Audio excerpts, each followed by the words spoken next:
Hi, everyone. My name is Maria Aguilera, and I'm your host, and welcome to another episode of Let's Talk About Hosa. Today, we have a very special guest with us, so I'm going to just let her take the floor and introduce herself.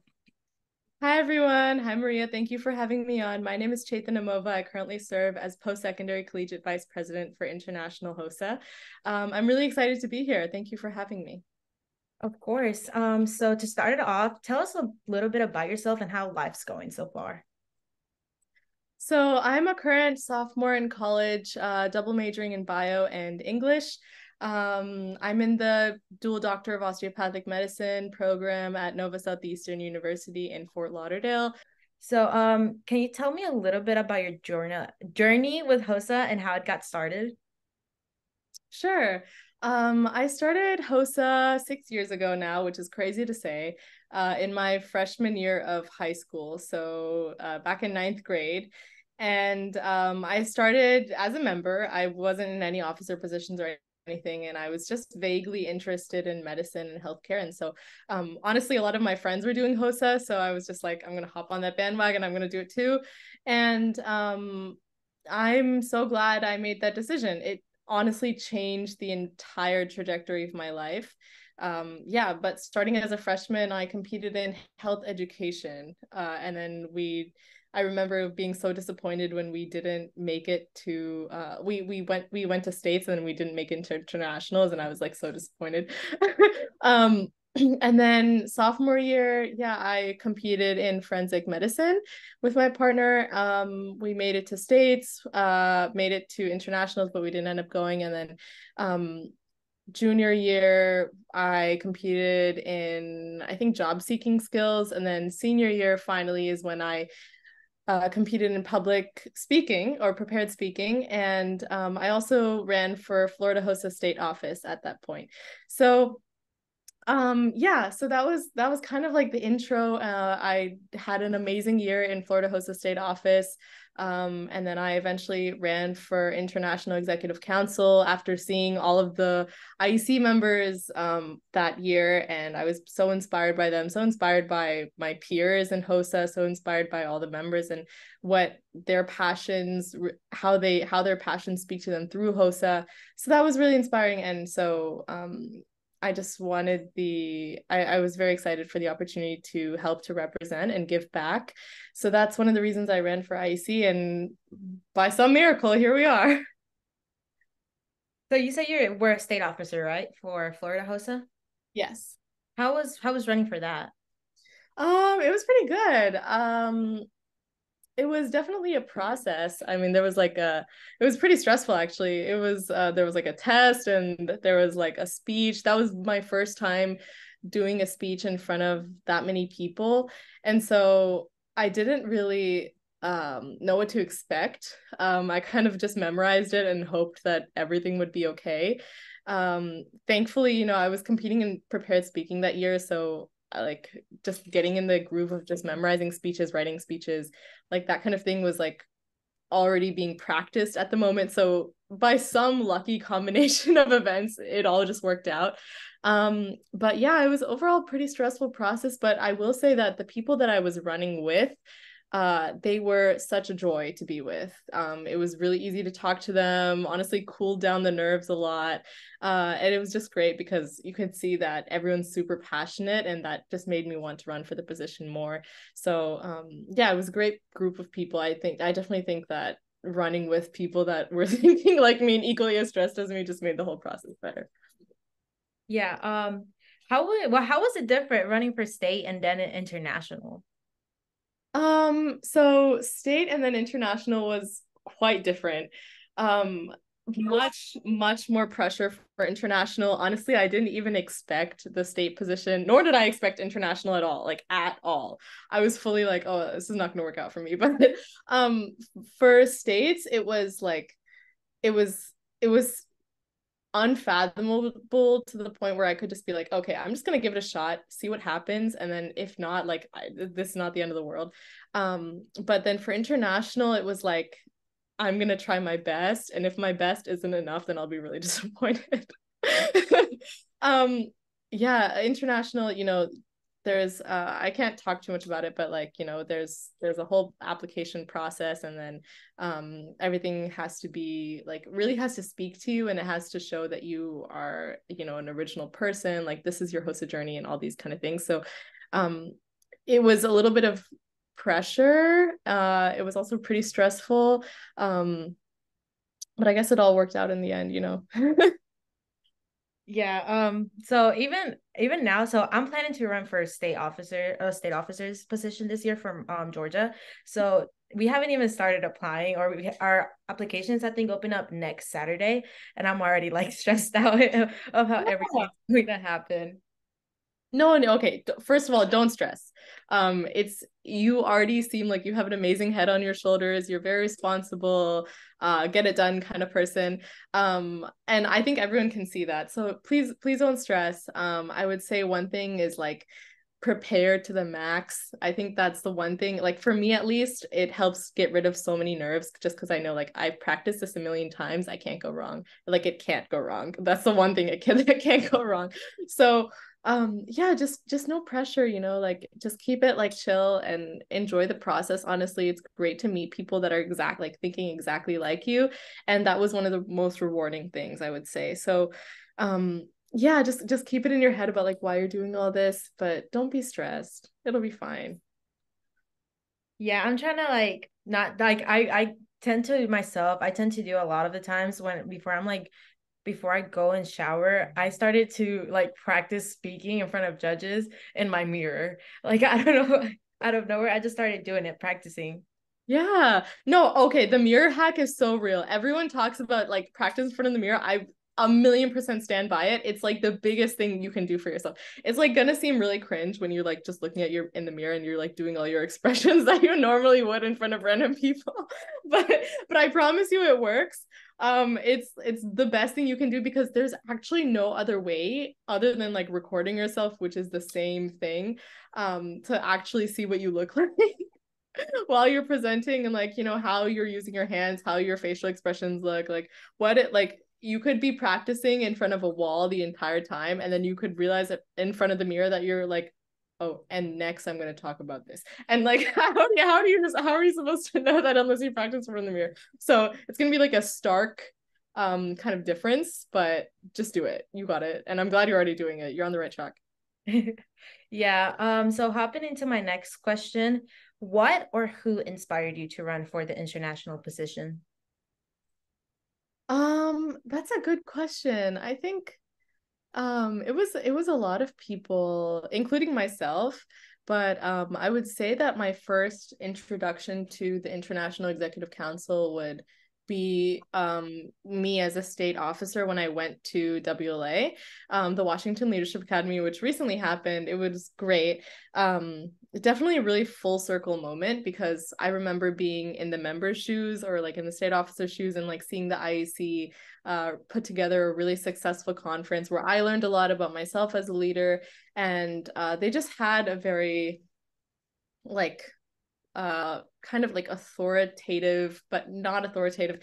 It was like they were the embodiment of Hosa that I wanted to exude, and they were already doing that, and so that held like a lot of inspiration for me. And just like talking to the IC members, like knowing that, you know, they were people too. They were just like me. They were just like the other officers that I was on my team with. So that was definitely something that pushed me to apply. Just seeing that they could give back to HOSA in that like caliber. Like it was, they were giving back to thousands of members, hundreds of thousands of members worldwide rather than just in their state, because they realized how much HOSA meant to them. So that was one thing. My state advisor from Florida HOSA, my I was gonna run with one of my other teammates from Florida.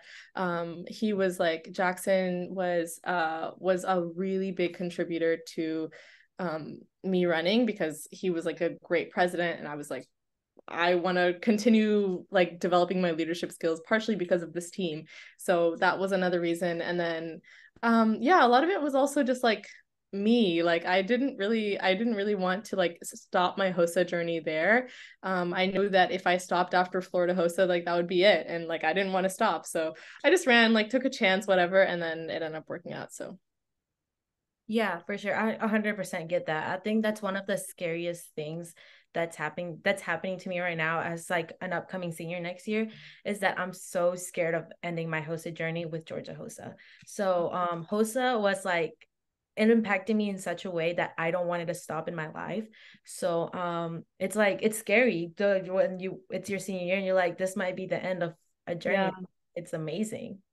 yeah, yeah. And it's such a community, even if you like go beyond Georgia Hosa, and I'm sure you will, it's such a community, like it doesn't stop. And that was one of the most refreshing things to see because obviously I represent post-secondary collegiate members.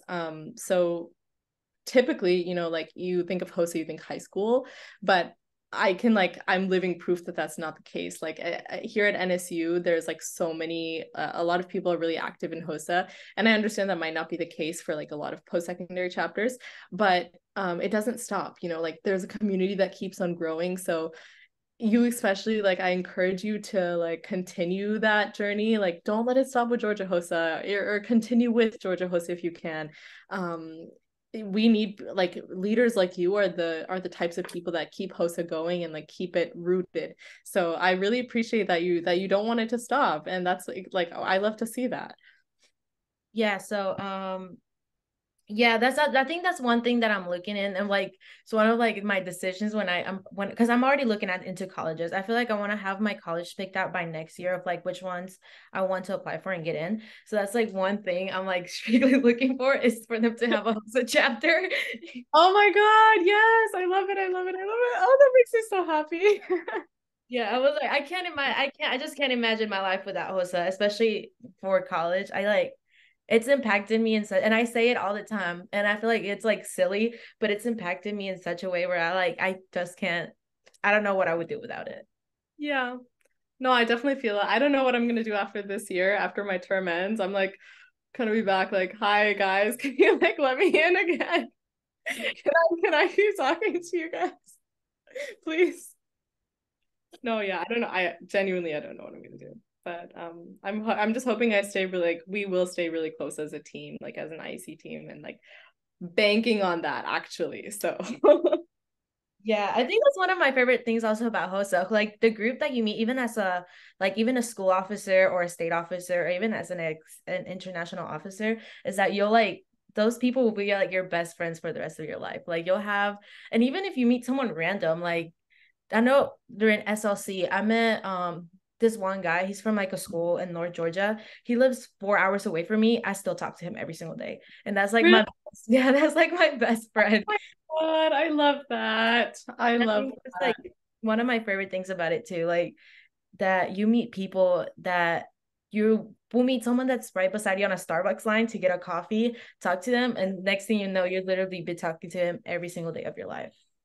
Oh my gosh, I love that. I love that. Like, and I've heard so many stories exactly like yours where people are like forming relationships through Hosa, and I'm like, is this fate? It's fate. It's fate. Like, Okay, so coming back into Hosa, so I want to know what was your first thought when you heard your name being called up for that you got the position for the international position? I was like, is it a mistake? Like, hello, like that's not me. Like, I was actually just okay. There's a video of the whole thing happening, and I was like sitting in my chair for like a solid like through like 5 seconds, just like hello, like what? And then all my team members like from Florida where they were like pushing me like get up, like stand up right now. I feel like you're gonna embarrass us. Get up and go to the stage.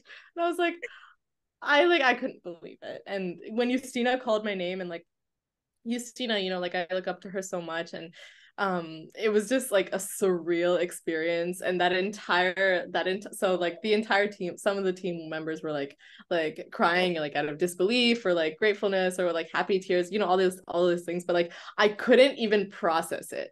I was there in my life like just like not processing any of it for a solid month. And then I got home and then I was like, wait, I still can't believe it. And then I have to keep like watching the video over and over again because like, you know, it's like a crazy transformation from a high school member having no leadership in Hosa, like as a freshman, knowing nothing about medicine, healthcare, anything. And then like now this is the transformation. Like, this is, are you sure? Like, is this real? I don't believe you. So that was what was going through my head. And like I couldn't like fathom it. And I honestly still can't. Like the fact that I helped to represent over like 265,000 members, 265,000 members, like, oh, sorry, not 100, just like 265,000 members like worldwide. Like that's insane. I can't believe it, and I still can't believe it. But I'm doing my best, and my team is insanely amazing. Like they're all so passionate. I'm just like excited to help represent Hosa alongside them. So that has been amazing. But yeah, first thoughts, could not believe it. Don't believe it. Still don't believe it. All of the above. Yeah, I feel like that's like so like real. Honestly, like to say it in short words, I feel like that's so real of you. Like, I don't if oh, okay. Sorry. Going back. So, yeah, I feel like that's so real. I feel like when you get such a like just running for it, and because I'm pretty sure there's faces to everything, right? So Sorry. I said I'm Like, pretty sure they have faces, right? Where like face one do this like that. So I think what like for me, I feel like if I would to do something like that, and I would just get even to the face of just running at ILC, I feel like that would be so like surreal that like I wouldn't believe it. And then just especially like getting like I when you get the position, I feel like even with that, just even in an officer position at my school, I didn't believe it. Like it took me, I think, like a week just to like for sure like make sure that it was me, like I actually got it. So at an international level, I wouldn't know what to do. yeah, it was crazy. And you put it into words perfectly. Like it's hard to actually physically like believe it, so yeah. Okay, so what advice would you give to someone who wants to run for a state or in an international position? That's a good question. I think that to run for either of these things, you have to have a certain level of confidence in your own abilities. So I would say that, there's no rush. Take the time to develop these things, whether it's you are extremely confident in your speaking abilities, your leadership abilities, your abilities to communicate within a team, like teamwork, your abilities to like represent the voices of people that are not able to speak up for themselves. Like these are all qualities that you absolutely need to almost like equal degrees, and not to say that every leader is the same. Every leader is incredibly different, but take the time to build your leadership skills so that you can best represent Hosa members to the best of your ability. Like don't rush the process, but at the same time push yourself.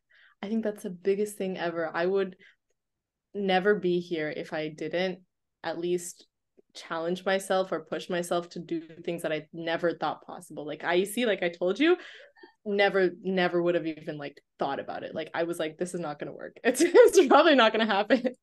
um but like just do it anyways, like do it anyways, but make sure you have confidence in your abilities, because everyone can see that as soon as you are a confident leader, that leadership exudes from you. Everyone can see that, oh, like this person is competent, they're great to talk to. I can see that they're passionate, they're enthusiastic, and most of all, they care a lot. They're really passionate and they really care about this organization. That's why I want to vote for them, or like that's why like I think their speech is the best. The like all these qualities will present themselves in a way that works in your favor, but you need to be able to like hone those abilities first and then push it forward through a leadership position, through state or international levels. Like I would say that is my biggest piece of advice. Like don't rush it, but at the same time push yourself to your very max. um but like take care of yourself and everything, and be kind to yourself in this whole process. But I would say that's my biggest piece of advice. Yeah, that I think that's great advice. Yeah, for sure. I 100% agree with that. I think to be for some people, I think they do it, and I've seen it happen, and I've heard about it, and I've seen it happen. They do it for the college resume because it's gonna look good on your college resume. Oh yeah, you were a state officer for Hosa, for this, for that. So a lot of people do it for that. But I know, especially for me, I'm talking for myself. When I run, and this year me running, I do it because I truly see that this, or like Hosa itself, can make a change in someone's life, like it made a change in me. So that's really like from why my reasoning of doing it is. So I 100% like agree with your advice, and I think it's great advice. Yeah, for sure. Do you have anything to add from um your experience as a Georgia HOSA state officer? well, I'm not a state officer. I'm running for Oh, TSP. you're running, yeah. Yes, Almost. I'm almost to be a state officer, hopefully. So I think the only thing I would add to that is that hold up, I just had it. Like my brain went blank. Um I mean, you really kind of just summed it up. It was like, I mean, you have to, one thing I think I struggled with as a lot before I joined HOSA was my confidence. I always felt like I had to be some type of certain way for people to like me.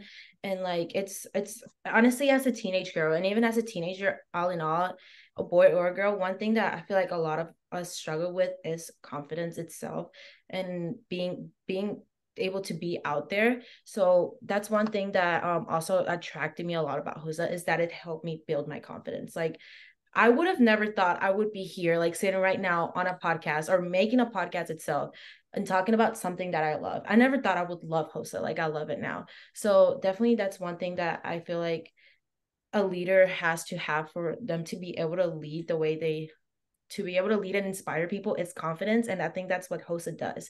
It gives you the confidence, the leadership experiences, and just the love in general about it.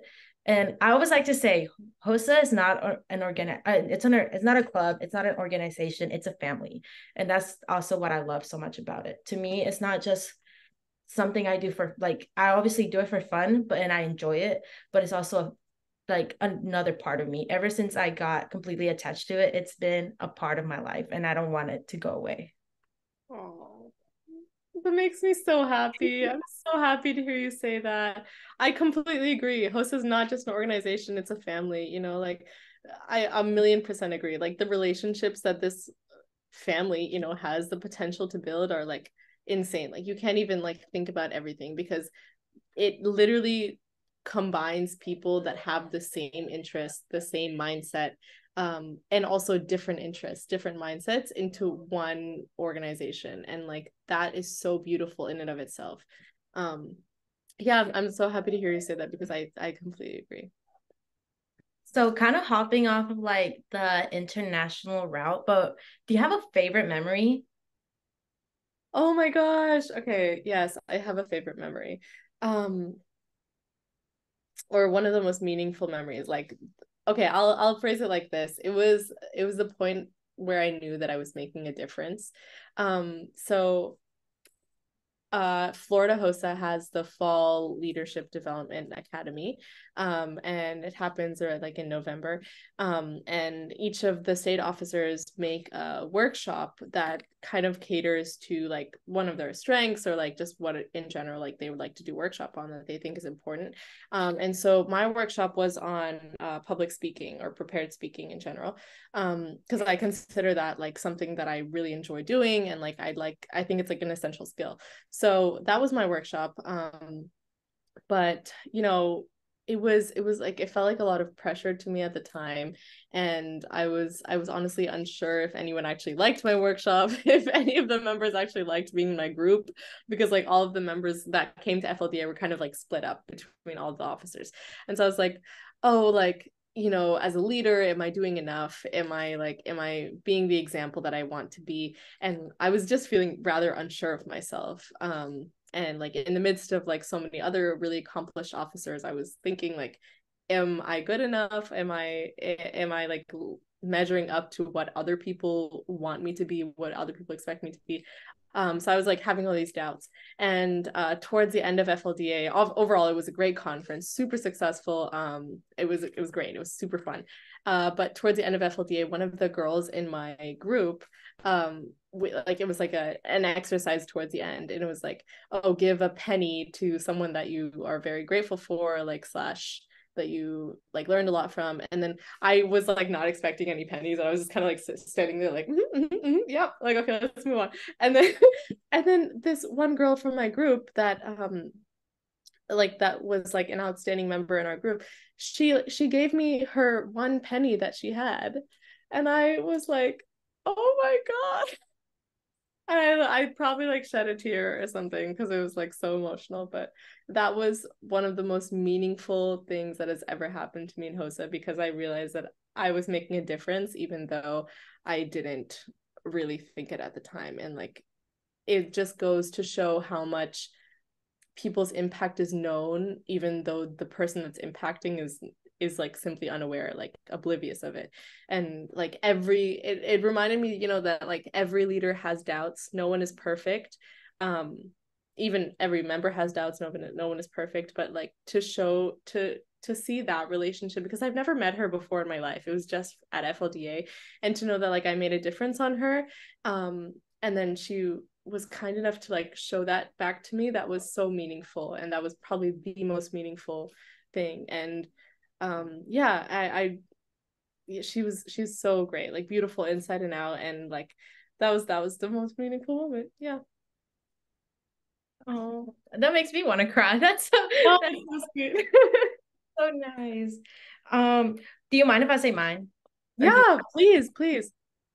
Okay, so my favorite memory, I think, would be, which I've said it, I think like 30 million times, and I say it to everyone that always wants to go to this conference. My favorite memory was my first ever SLC, our state leadership conference. It was last year. So it was the first year I've ever been like fully active in like a club. So I went to fathership conference.